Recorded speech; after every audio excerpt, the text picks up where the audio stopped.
Hey guys, welcome back to the NLN podcast, where we will be interviewing different players in the retrofitting community. Today we have Zach from NTX Glow. How's it going, man? Good. How are you today? I'm good. I'm good, man.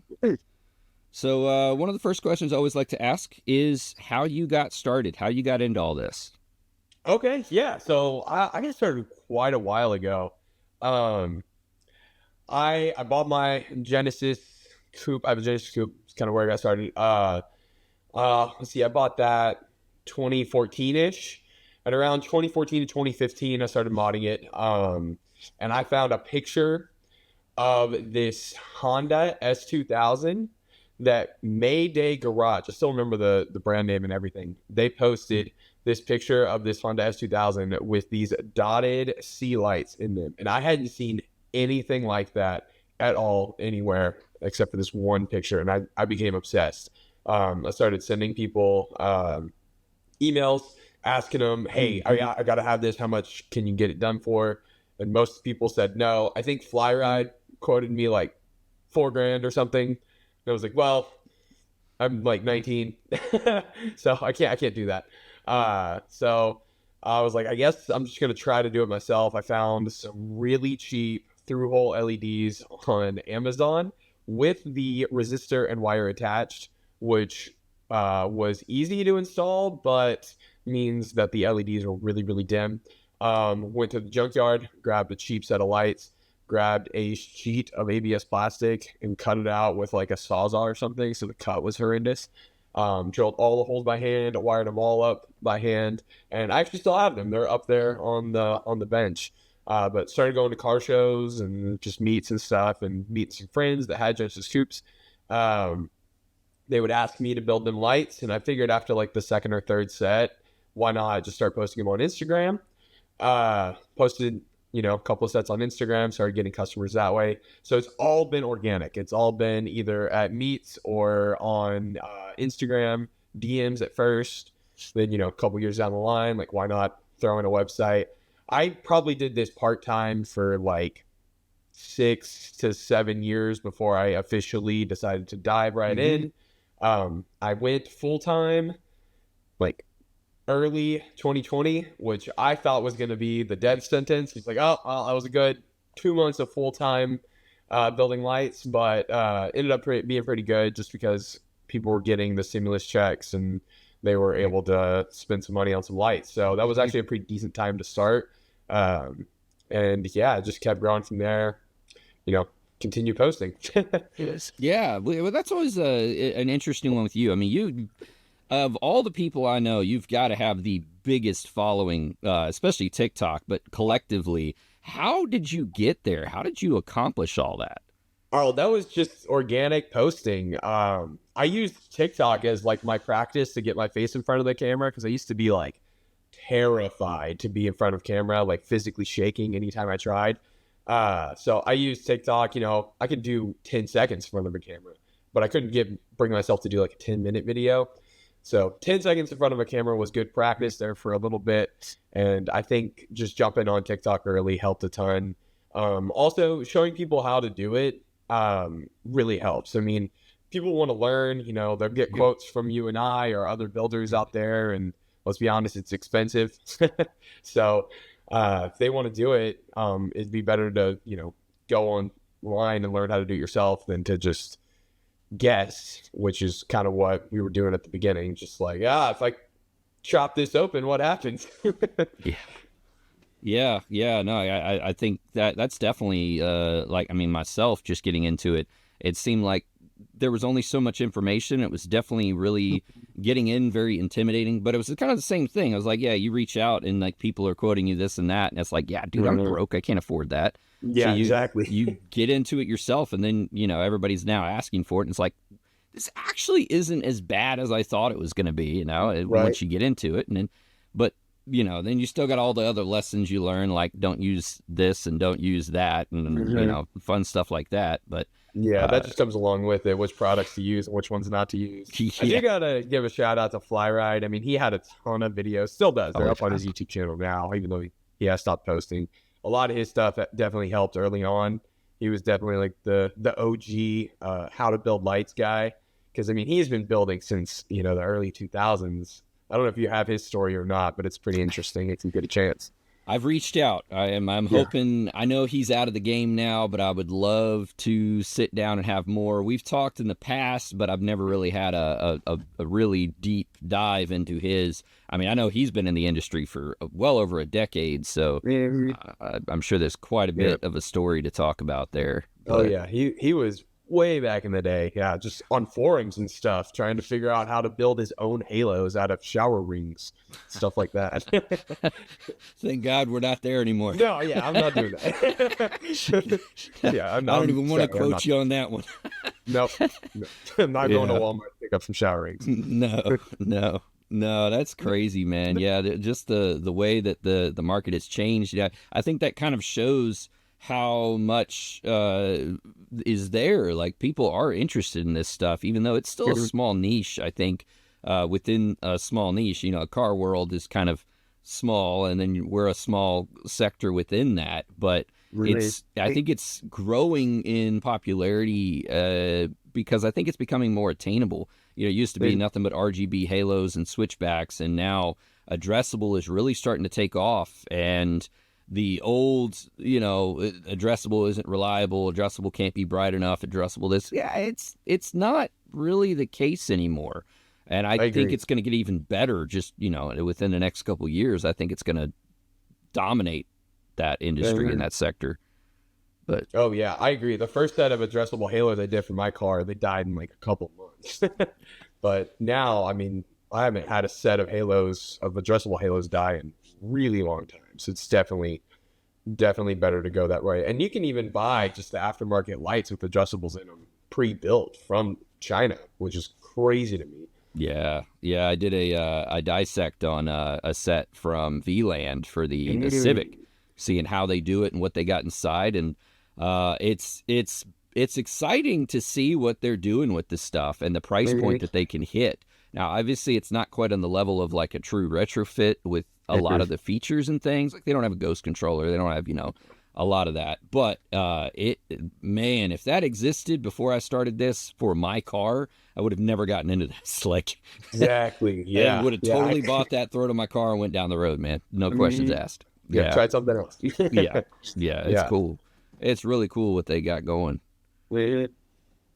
But all right, so NTX, how'd the name come about? It's not that creative. It's North Texas. I'm in the DFW area.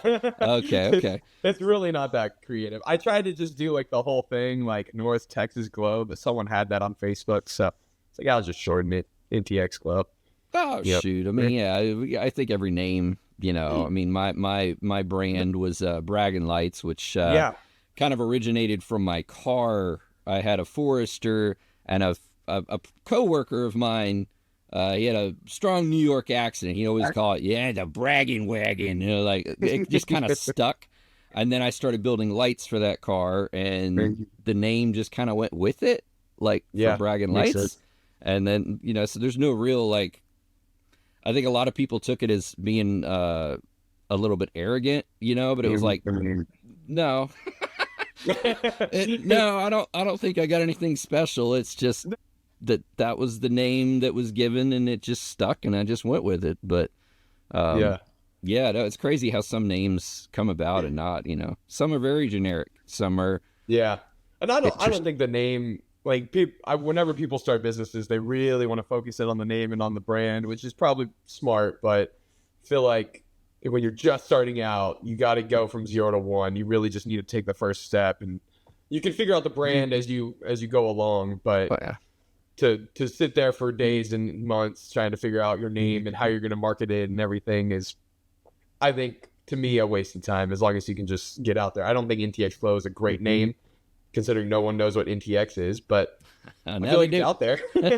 Now they do, but I mean, your name gets dropped a lot. I mean, like, I go to car shows periodically, and your name is, of the names dropped, I think yours is dropped the most. So, I mean, you've definitely done something with it, and it's something to be proud of for sure. And that's crazy. Your social media status. Uh, I stay in the garage. I don't see it. if you don't have to, that's not a bad thing at all. But I'm still like a car guy, so I like to Mhm. go to the shows. I'm not even that worried if I had to sell anything or not at the shows, but I like to go to the shows, talk to people, having a booth. If you get free time or something, and you wanna have some fun, man, throw a booth up at a decent indoor show. That sounds fun. I need to do it. I've never tried it, Well, but you're it near looks like a what? good time. You're closer to Dallas? I'm closer to Fort Worth, so I'm actually really Okay. close to Texas Motor Speedway. I'm probably like 20 minutes from TMS. But there's several good conventions Oh, I'm sure. that happen in Fort Worth and in Dallas. Yeah. See, I'm about an hour outside of DC, so there's Oh, there's there you go. there's a few good shows around here. Surprisingly enough, the car community's not quite as aggressive here as you would think. Mhm. I mean, they're still here, but it's not like Cali or New York or anything Yeah. that's where it's hopping, man. Mhm. Oh yeah. I've been in Houston and I've been Mhm. here. Houston, I think Houston police are a little more preoccupied with other things, so they really don't pull over modded cars. But driving around my modded car here, I get pulled over all the time. So Uh, I try not to mob around too much in it, make it too much noise. But either way, both scenes are pretty good. I've been in several meets in Houston and several meets here. well, you should definitely look into that. If you get even just one a year, just to go get connected. I think it's motivation too, dude. It's like if you ever feel drained within this community and like you go to a car show and people see your work and people just want to talk and then people recognize you. That's, really cool. That'd be And cool. it kind of motivates you to keep going, to keep pushing. Yeah. Just seeing that. Yeah, that'd be great. I haven't been to a show, and my son was born 4 years ago. I just kind of lasered in on that, So I probably haven't been to a show since about 2018. Well, So yeah, probably need to get out there. it can be a family event too, man. I mean, like I True, try to yeah. get the wife and kids involved as much as I Oh, can. that's so fun. But yeah, Yeah, your that'd be really fun. your kid kind of getting into cars a little bit, A, or a little bit, I got two kids, 4 and 2, and they'll come out here and mess around, especially if I have my car parked in the garage. They just want to like jump inside of it, play, and push all the buttons, which I mean, it's a little Hyundai, so I'll let them do it. Yeah, they'll tinker around, but I try not to let them mess with like the soldering iron or anything. yeah. How's your hand doing? Did it heal? Oh, that was That was creative, man. I like that. I like Thanks. that. That was I was try that to a jump on the trends. It's oh, hard is to. it? Is hard that a to trend? I relate didn't it. know. Shoot, I feel like you Yeah. started a trend. That is a Oh trend? no, it's a trend. Yeah, Oh, I try okay. to hop on the trends when I see them, but sometimes it's really hard to relate it back to the lights, especially the dancing ones. I'm not gonna dance. I don't blame you there. I wouldn't either. I wouldn't either. No, it's you got to be really, really good. Getting in front of a camera, okay, that's hard. Dancing in front of a camera, No, my confidence is nowhere near that high. no, I can't do that. I can't. No, but yeah, no, I do watch your a lot of your TikToks, man. You do Oh, a really good thanks. job, Appreciate it. and you're dedicated to it. That's what's really, really cool Yeah. about it, and just the amount of like, obviously, for those that aren't watching your YouTube channel, you'd go into more depth over there because you're not Yes. limited by Yeah. time restraints. I think you just dropped a S2000. Yeah, 40-minute long. I've never posted a video that long. That was the first thing I thought was like I pull it up because you're always like these quick, just here's the deal and that's it. And it's hard to do that with builds because they're not a 5-minute build. No, yeah, several days. A lot of this. right. So I looked and it was like 40 minutes. Oh wow, he's pushing out. Okay, cool. Trying, Yeah. I like to experiment. I find social media really interesting. It's kind of one thing that surprised me through this whole process is how interested in social media that I am.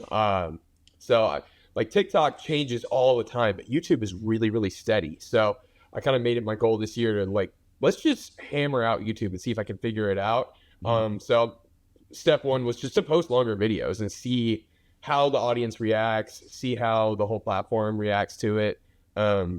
Several people seem to like it, but it is a commitment to sit down and watch that video. To rewatch it after you've edited for hours is kind of brutal. Well, the cool thing about that kind of video, that content, so they call it Evergreen on YouTube. Exactly. And it's just basically, you might only get 100, 200 views to begin with, but over the next 4 years, you'll look at it randomly and be like, 10,000 views. Oh my gosh, how did I get that? It's because people find it, because YouTube is like the DIY. So it's all about like, how do I do this? You go to YouTube and you search. Most people don't go to TikTok to figure out how to run electrical in their house. It's YouTube. So it's a different animal there. And I've struggled to get onto TikTok because my mindset is much more long form, and YouTube, and TikTok is much more scrolls past. You got 5 seconds to stop me from scrolling past your video. Yeah, and I suck at that. Yeah, I'm not good. It's got to be good. It's hard. It was a hard shift to go from short form to long form. So yeah, I definitely can imagine to make the shift from long form to short form it's difficult to switch that in your brain. Like the first 1 to 2 seconds of a TikTok is your thumbnail. Is like how you have to think about it. Like your thumbnail, needs to be amazing on YouTube and really attention grabbing. But that first 1 second of your TikTok is your thumbnail. People are going to decide right then and there, okay, I want to stay and watch this video for the next 60 seconds. So if you don't have that 1 second hook, then you're not going to, and I'm not saying my hooks are good. I mean, I think my hooks are not actually good at all. I think that the lights speak for themselves more than I'm speaking for them. But trying to get a 1 second hook that's, so attention grabbing that you can stop thousands of people and watch the whole thing is really, really tough. Oh yeah. Yeah, no, obviously you're doing better at it than anyone else in this industry, and that's the hard part. Is like, if you had a pink Starbucks cup, it'd be a little different. But we're trying to capture the attention of a very small niche, and that's you've done really well with that, with what you're doing and what you're creating content wise. I think sometimes just jumping right into it is enough. Of a hook to be like, this is what we're going to do, and here you go, now we're going to do it. And I don't know, I still can't figure it out. It's a very different animal. Like if I could just upload all my YouTube videos to TikTok and be like, all right, I'm done, then I would do it. But it's like, no, I got to make different videos for each, and I am not good at TikTok. There's definitely something to it, but analytics and stuff, I'm sure you're all over that all the time, right? I try to watch them, but sometimes it can make you sad if it starts going back down. You've got a certain standard that you want to maintain, even though that's shoot, your standard's probably pretty high to begin with. So I wouldn't take it too personal. Yeah. But it's been fun though. I really do enjoy it. I love your YouTube videos. I've been trying to catch them, and I love your set. I'm obsessed with like how people have their garages or their sets set up. So I love your background and all your lights. I'm like, this is just some cheesy, Amazon lights in my shelves, and I don't think it's that good. Well, interesting enough, I think a lot of people like the more real feel more so than studio produced kind of thing. And so like when I did this, I wanted a nice backdrop so it would look more professional. But now I'm looking at my YouTube channel more like it's still just one guy here doing this. I don't know that I need to make it look professional so much. So like, I don't know, I'm torn between the two. I like the idea of a nice looking shop and everything great, but it feels more personable and more down to earth when you realize that like this is a dude in his garage. I mean, Bill Gates was a dude in his garage at one point, right? Like some of the greatest stuff ever starts in a dude's garage, and that's what your channel kind of portrays, is like this is dude with a car in his garage trying to help other people, accomplish their goals when it comes to lighting. And that's pretty cool. Yeah, and I think it definitely helps set the expectation for whenever customers do email you or, they're asking questions. If you can kind of show them the videos and they're like, oh, wait, this is just like some guy's home garage. It definitely gives them that expectation of, okay, this is definitely going to be hand-built. It's going to take time. That is definitely the hardest thing to portray in a lot of these videos, especially on TikTok. It's only 60 seconds, so they're in and out really quick. But if you could somehow portray that it's going to take a long time, that would really help customer service, because that's, I don't know if that for you, but for me, that's the biggest complaint I get from anybody is just how long it takes Oh yeah. to get to the order and then to actually build it. And several of the refunds that we get isn't from like, oh, the lights were bad. It was from, well, this took too long and I just need the money back. I've had that happen several times. So trying to portray that it's going to take forever is one, really hard to portray, but definitely helps just being like, dude in his garage. Oh yeah, yeah. Well, and one of one. I mean, I think a lot of people don't realize it's like these aren't mass produced. These aren't anything like if you want truly something that only you have and nobody else has, like this is the way that you can get that is with that custom touch, that one of one touch. That dude in his garage is making something. If you were, you know, a bigger company with multiple employees, you'd probably be cookie cutting custom headlights out and they'd all look the same. How is your website structured? You're online, right? Yes. Yeah. What do you mean? How is it structured? Do you have like tiers, lights? Like people can just jump on there and buy a set of lights, or? Yes. Yeah. Okay. I see what you're saying. Yeah. So NTXGlow.com, what I do on there is one, I have the products. Thank you for letting me sell those, by the way, that people can buy. Also, any of the builds that we do, and I'm like, okay, this really wasn't too bad. I can do it relatively quickly, and I can teach someone in-house to do it pretty quickly. I do have one builder. I've had up to two at one point. Right now I'm down to one part-time builder. If I can teach them to do it in an afternoon, then yes, that's something I can put up on the website. But if it's something that's going to take us weeks or months to build, it doesn't go on the website. That's something that's going to be more one-of-one, and that they'll just email us and ask us to build for them. Okay. Yeah.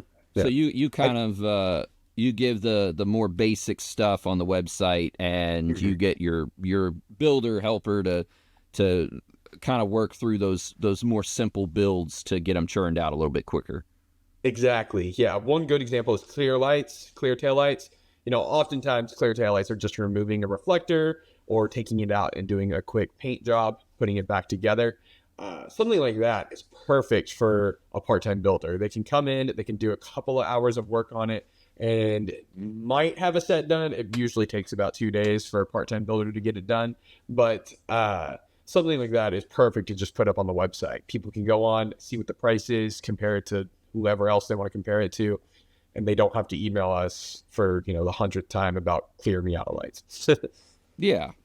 I for me, I think a lot of it's just price point, trying to get people an idea. Like, because I think I've had quite a few over the years that'll hit me up and be like, you know, thinking you're like eBay pricing for a set of lights. And it's like, no, these are custom builds. We start with an eBay set and then build it. So, yeah, no. But I think that's kind of where it goes back to like what you're doing, what Flyride did, what I'm trying to do. This is how to do it. Like, by all means, do it yourself and follow these basic ideas and save yourself money. But if you don't want to do it yourself, recognize that this is the amount of work that's involved.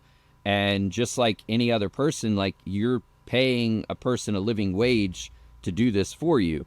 And, you know, hopefully that helps. And I feel like a lot of people, once they understand that kind of concept, it's like, you know, they go from, oh, you're just greedy trying to make a ton of money to, no, cost of living is high and you're doing what you have to do.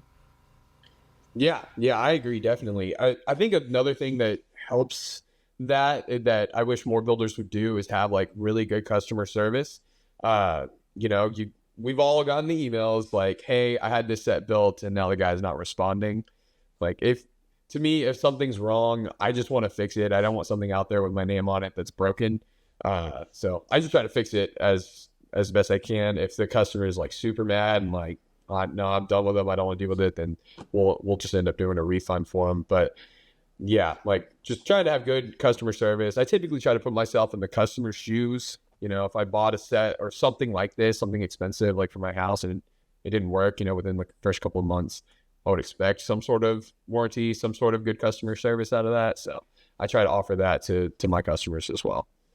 Yeah, I think I'm kind of the same, where it's like, you know, if you have a set that's acting up or having issues, or if you have a customer that had a bad experience, man, that's just going to reflect negatively on you in the future anyways. Exactly. And I don't want to see that. I don't want it out there. So, I mean, you know, within reason, I mean, obviously, when I started getting into this, 5 years ago, 6 years, something like that, it was a different world at that point. So, when I charge you $700 for a set, that today I would be more like $1,500 because I'm using better parts. There might be some money involved there, but at the same point, I'm going to do what I can to try to make it right. So Yeah.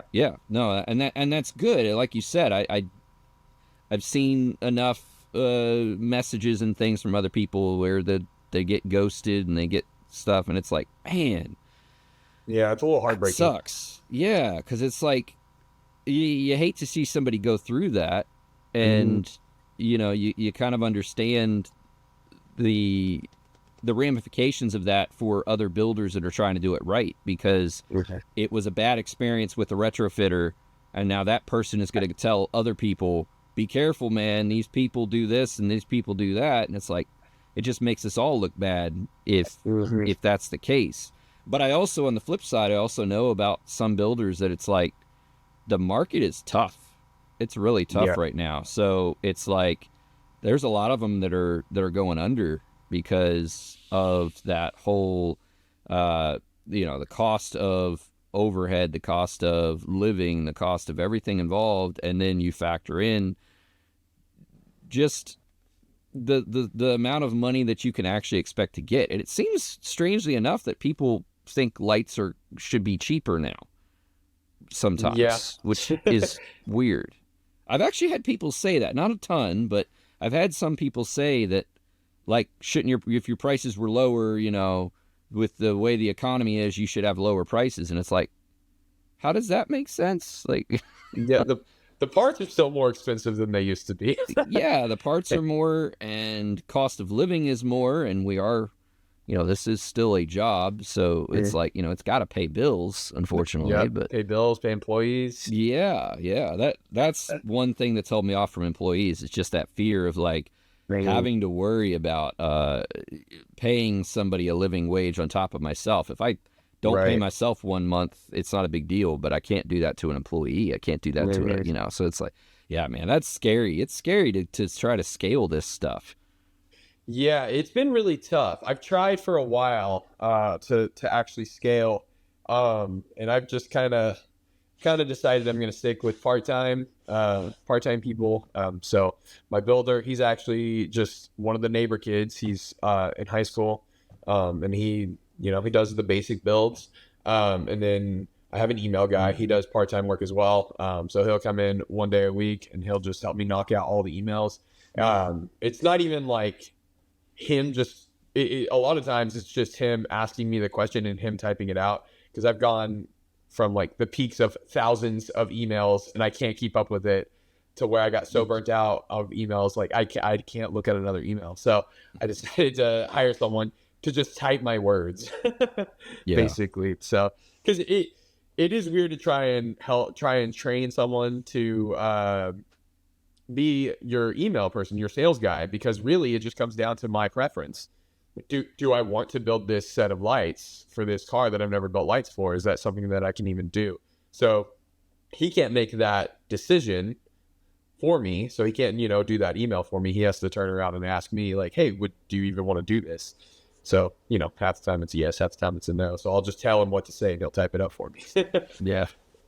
It's outsourcing as much as you can is definitely fun. I mean, like the building process is a little different than emails, web design, even video editing, stuff like that you could outsource. But trying to figure out what to outsource. I do outsource some stuff, when it makes sense. But deciding what to outsource and what not to, man. Yeah, that's tough. And communications, man, I don't know. I've been holding back the idea of like hiring somebody to handle communications with customers and stuff, because I do like that personal like contact. I like people to be able to reach out, get a hold of me, and I can give them an answer. And like, can I get somebody to that level where they're ready to give can I make somebody a clone of me? And realistically, no. No. Yeah. So yeah, no, but they can get really close. Yeah.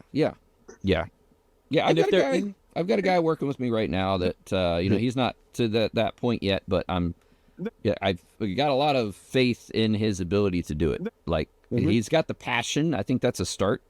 He Yep, that's definitely great. cares about it, and it's so we'll see where it goes from there. But yeah, that would be nice one day. We'll see. But Yeah. yeah, Yeah. I don't think he'll fully be able to replace you, but being able to help you out with, 70%, 60, 70% of the workload is huge, because that just means 70 to 60% more time that you have to actually get out there and build something.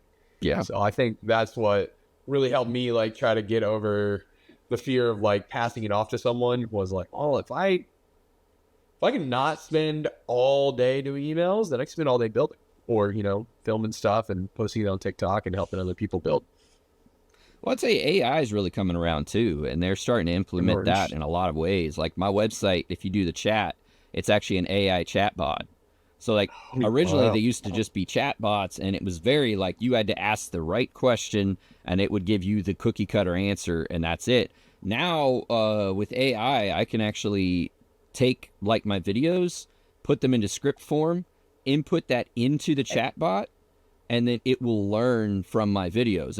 It scans the website to look for information. So if you ask it questions, it will try to find the answer. And if it doesn't know the answer, it'll refer it to me, and it will put a log in there saying this customer asked this question, what is the answer? And I can tell it what the answer would be.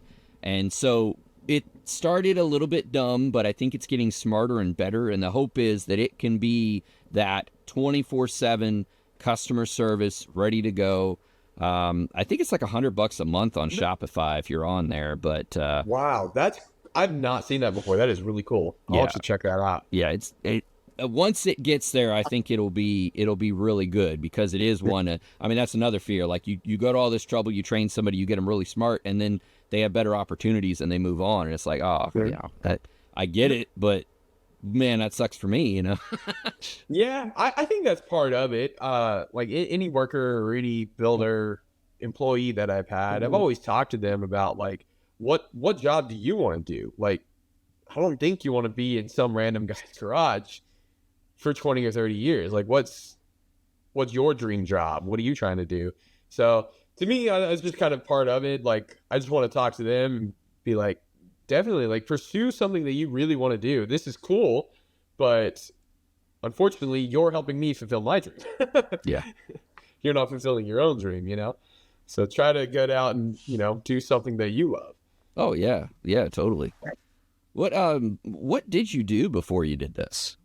I was a technician at a Ford dealership. So right out of high school, I went to a dealership and asked them, like, hey, what do y'all do? What do y'all hire? Or how do y'all hire techs? Like, what's your preferred schooling? I was thinking they were going to tell me to go to like UTI or just go to like a local community college and do their tech program. But they were like, we have a program that you can go to that is specifically sponsored by Ford. You will work here at the same time that you go through that program, and you'll be completely Ford certified at the end of 2 years, and you will be a technician at the dealership that you've already been working at for 2 years. So I was like, okay, how do I sign up? And they're like, well, you can start Monday. So I did that. There's just a local Ford dealership here. They've got a chain of them, and I was at one of them. And the program itself was called the Asset Program. So I started there, and that's actually where I bought my Genesis Coupe from. I was always scoping out the used car lot, seeing what they got.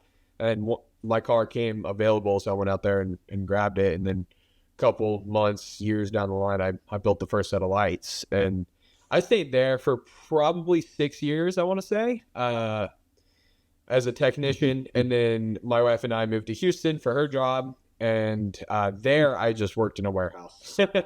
I was a little bit burnt out on the whole tech side of things. It would be a great job if you didn't have to deal with, a lot of warranty and a lot of recalls. It would be a great job other than those two things. Because that was, I guess, commission based. Yeah. So as a technician, you are paid by the job. Each job, they have like a sheet. It's online, but each job has a specific amount of hours that corporate Ford has decided they're going to pay. So if it pays an hour and you do the job in 2 hours, well, that's tough. You're getting paid an hour. But if you do it in 30 minutes, then you get paid an hour. So it can be great. It takes years and years and years and years to get to that point where it is great. And unfortunately, I got burnt out before I ever got to that point. Or not, unfortunately. I mean, shoot, man, Yeah, where you yeah, are true. now, like, I think, I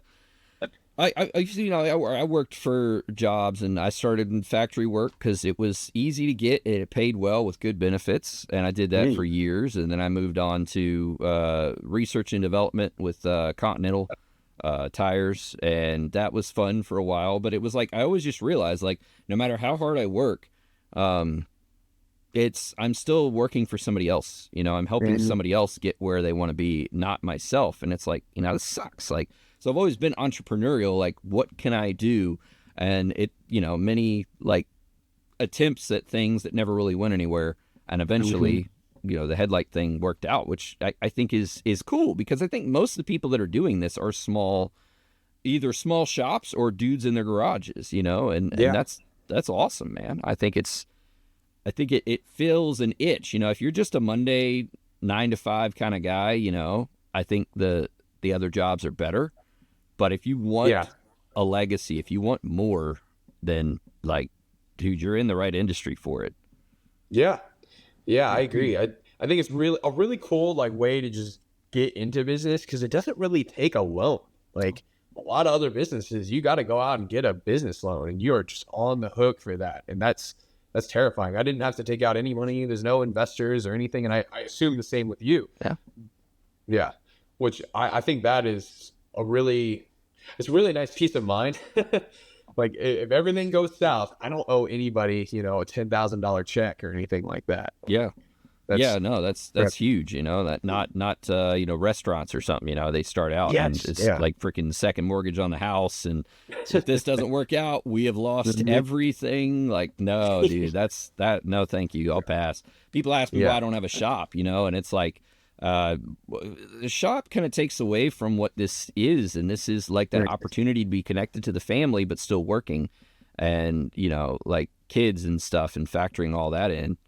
I love that there's several different versions of how to do this business, because right now, us doing it just in our garage at our house, we don't really want to have customers coming to us to do the install on the vehicle, right? That's the big negative. But if you are okay with that, and you're okay with having that face-to-face conversation with someone, then that's a whole other stream of income, is you could have the customer come to you. Well, now you're charging them to take the bumpers off and install the lights and make sure they work 100%. And you can even just do bulb installs, which I worked at a shop for 1 month in Houston, and that's all they did. They did HID bulb installs. Wow. And he would charge like $300 for a set of HID bulbs. And, it'd be 1 hour for one guy to install it, and he'd be at the front, and he'd take the money. It was a pretty good job there. Yeah. And now that you mentioned, I mean, I have had people ask me, just about like throwing some LEDs in a headlight or something, and I'm not a fan of doing that, but people want some really basic things, and we're doing all these extravagant builds as much as we can. But a lot of people really just want basic, and I'm just having a storefront probably ain't bad for that, Yeah, exactly. And so we actually do a lot of basic stuff. I just don't show it because it's kind of boring. Yeah. Like, I don't put it on the video. That's not what people want to learn. They want to learn the hard stuff. So that's why I do have a builder, so he can help me do more of the basic stuff while I'm sitting there tinkering away on something that takes forever. But the basic stuff sometimes, especially on the slower months, can carry you through a pretty tough period. So it is kind of nice to have something a little bit cheaper, a cheaper option for people. Which is why, like, selling the parts is amazing, which is perfect, so that you can get through those tough months where people don't have the $1,500 to spend, but they can build it themselves for, a couple hundred. Yeah, no, yeah, totally. And in your case, you're showing them how to use it too. It's kind of like the thing. I think that's one of the biggest things that I have not fully done yet that I need to, is like full instruction booklets that come with each thing to tell you exactly how to install it. And I know people want them, but it's like, you don't realize how much, like, hours, days, weeks of work that would take to do for every product that I sell. Like, I'm trying the new controllers that we've got. It's an SP based controller. And we've added a lot of stuff to it to make it more automotive friendly. And I do have like a little instruction booklet for that, for install and stuff. Oh, but that's good. trying to get there. We're developing an app, stuff like that. But there's just so much work involved in that. I just unfortunately haven't been able to yet. Plus, there's a lot of nuance in every single set.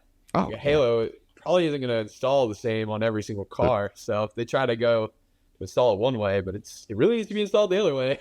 Oh, yeah. Mess some stuff up. Yeah. So, yeah, that would be tough. Have like a booklet to go along with a set of halos or strips. Yeah, I don't know how you would do that. Yeah, that's how like RGB Halo kits does, the retrofit source, you get something like that. They got the little books. Sometimes now I think TRS has kind of moved to like a digital form, so you scan the QR code and then it pops up online to show you where to go. But yeah, dude, they probably got like several full-time employees just doing that every day inside and out. And like, man, I'm not big enough, unfortunately. So I do the videos as much as I can, like you do. You do the videos and you show people how to do it. I'm much more of a visual learner anyways. If I have a choice between reading an instruction book and watching a video of how you did it, I would choose the video 10 times more than I would ever choose the book. So to me, I think that's the better way to go about it anyways. But I think that's what I appreciate about what you're doing and the way that you're doing it. You're much more, there's a lot of builders that feel like they have to protect their intellectual, the things that they've learned. And I get it. I totally understand because, there was a lot of trial and error involved to get there. And I've got some things. I've had people ask me about, hey, how did you do this? Or can you cut me this panel on your laser cutter? And no, for several reasons. I mean, one of them, like, it's not I cut you a panel and you put it in the light. No, you're going to message me 27 times asking me, how did you get this in there? How'd you get because it's more than just sending you a panel.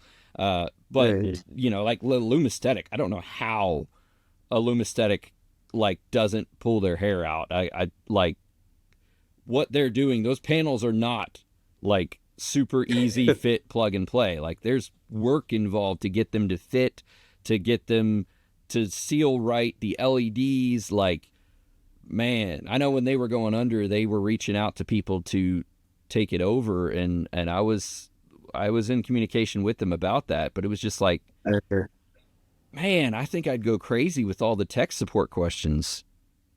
Yeah, I'm sure they get a lot. They're not under. They're still kicking. Yeah. They still sell the lights and everything. I'm hoping that my videos are helping with that. I don't know. I haven't spoken to them in a while. I mean, I still order their product, but I haven't, emailed back and forth because I definitely got a couple of those emails as well. And I determined I didn't want to have a shop like we were just talking about. I would much rather stay here. And if that feels like a jump that I wasn't quite ready to take, I don't want to really spend, $1,500 a month on a shop. Yeah. Just to cut out some plastic. It's a lot of equipment that you got to get. Yeah.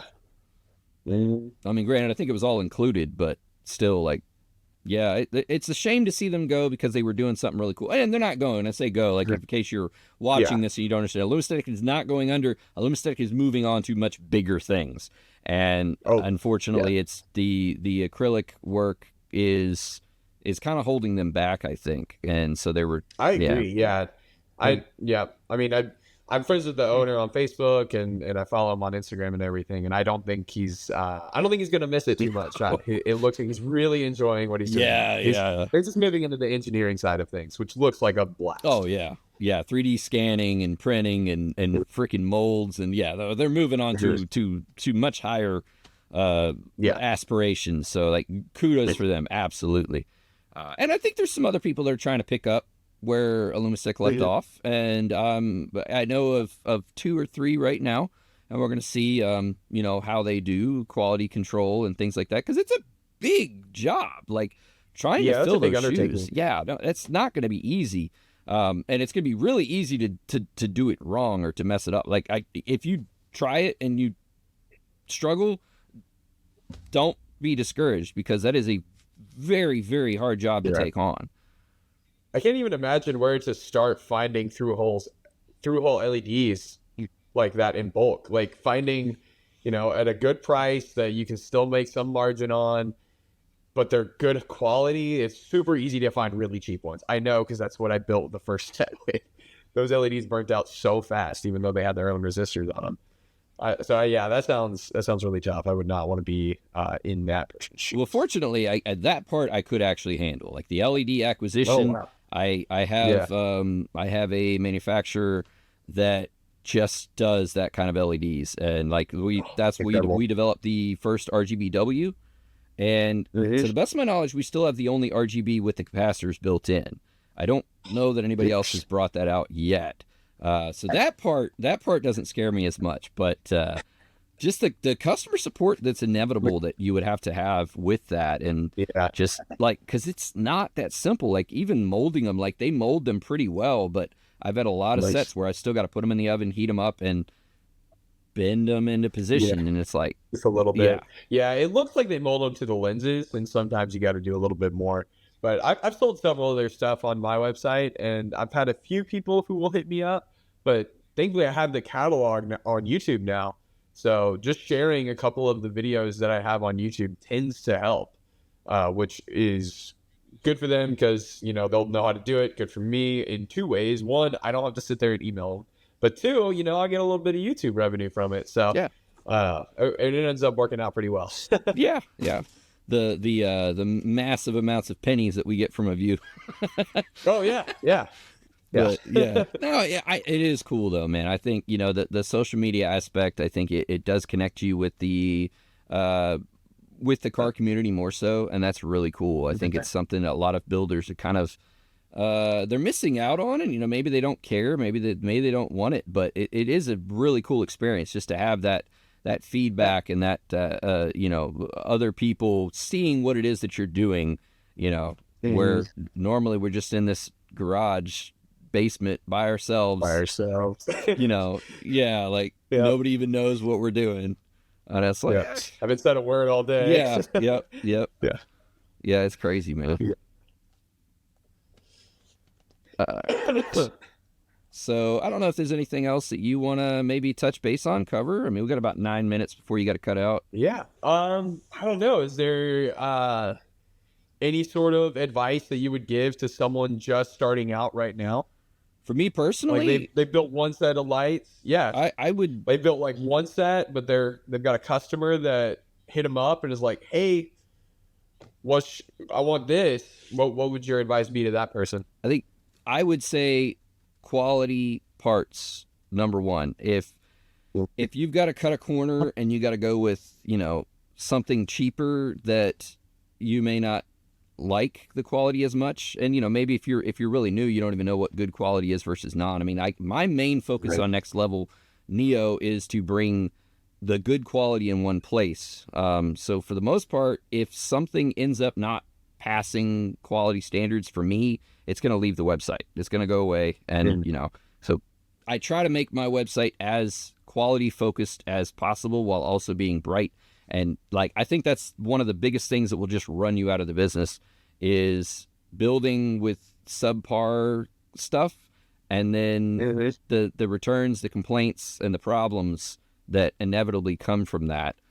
It's so discouraging. Even a lot of my older builds, I've got out there right now that some of them have that substandard stuff.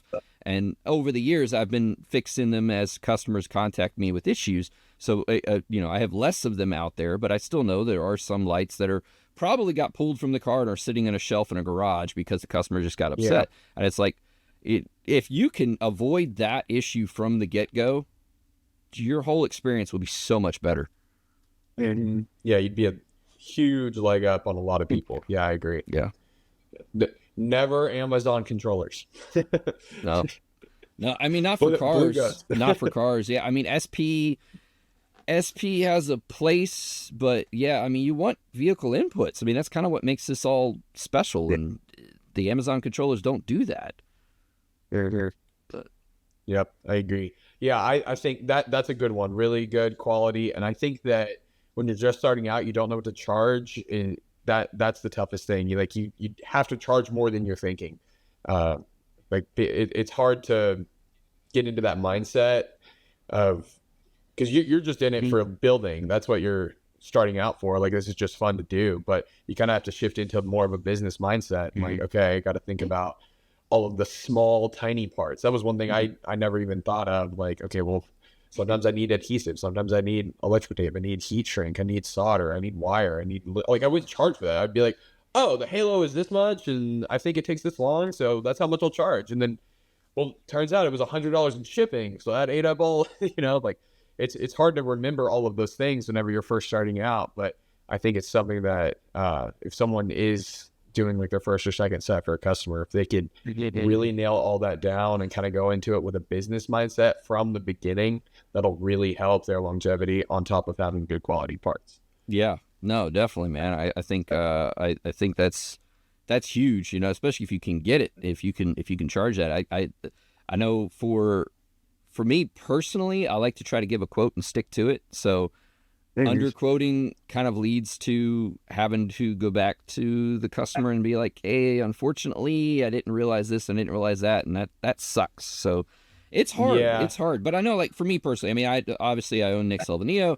I'm very much about helping people figure out what it is they need. And I do have several customers that will reach out to me all the time and say, hey, I'm building these lights on this car. What do you recommend? And I'll tell them exactly, you're going to need this, you're going to need that, you're going to need that, you're going to need that. It's going to cost you this much money. There you go. And a lot of the times they don't end up buying because they go to the customer, they say it's going to be this much, and they say no. But if you're building and you're not sure, if you reach out to me, I will do my best to try to tell you.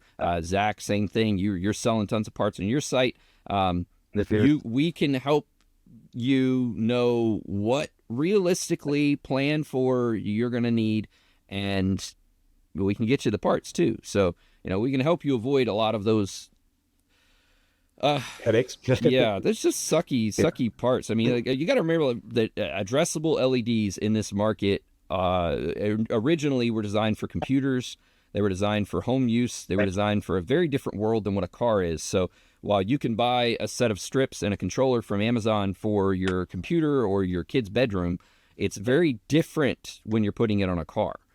The reliability is very different, and that's where a lot of what we're talking about comes from. It's like it's not that Amazon doesn't sell good stuff. It's that Amazon does not sell stuff for cars, and this stuff is very different in how well it can handle voltage fluctuations and vibrations and humidity and heat and all the things that we deal with on a car that is not a factor in a home or in a car or a computer.